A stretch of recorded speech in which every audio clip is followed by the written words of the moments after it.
Salut à tous, aujourd'hui on va parler d'un film qui est sorti il n'y a pas très longtemps et dont on a beaucoup parlé parce qu'il est allé au Festival de Cannes et qu'il a mis beaucoup de temps à sortir. On va bien sûr parler du film de Terry Gilliam, L'homme qui tua Don Quichotte. Allez, c'est parti!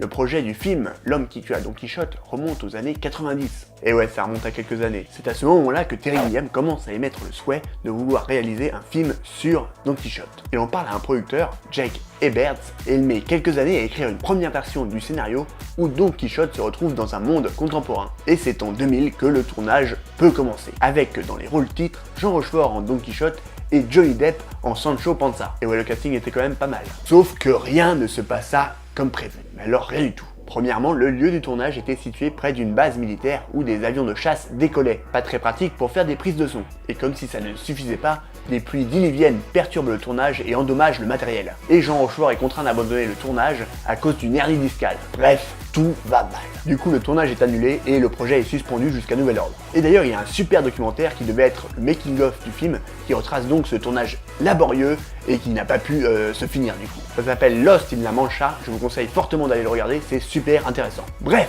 revenons à nos moutons. Les années passent, Terry Gilliam réécrit plusieurs fois le scénario, essaye de remonter le projet avec différents acteurs comme Robert Duvall ou John Hurt, mais à chaque fois, soit il y a des problèmes avec les acteurs, soit il y a des problèmes de financement, enfin bon, il galère encore pendant plusieurs années. Mais finalement, le projet est relancé en 2016 grâce à un producteur, Paolo Branco, vous allez voir, on va en reparler plus tard, qui aide Terry Gilliam à financer le projet. Mais très vite, les relations entre les deux hommes vont s'envenimer et Paolo Branco va laisser Terry Gilliam sans producteur. Du coup, Terry Gilliam, il va aller voir ailleurs et va réussir finalement à trouver des financements. Le tournage peut donc commencer en 2017. Ouf, il a réussi. Enfin non, pas vraiment, parce que Paolo Branco, le producteur d'avant, il est pas très content que Terry Gilliam lui ait pas demandé l'autorisation avant de commencer à faire son film. Il y a eu du coup plusieurs mois de conflits qui se sont terminés devant les tribunaux, carrément, mais la justice a donné raison à Terry Gilliam et le film put sortir en salle et être présenté au dernier Festival de Cannes.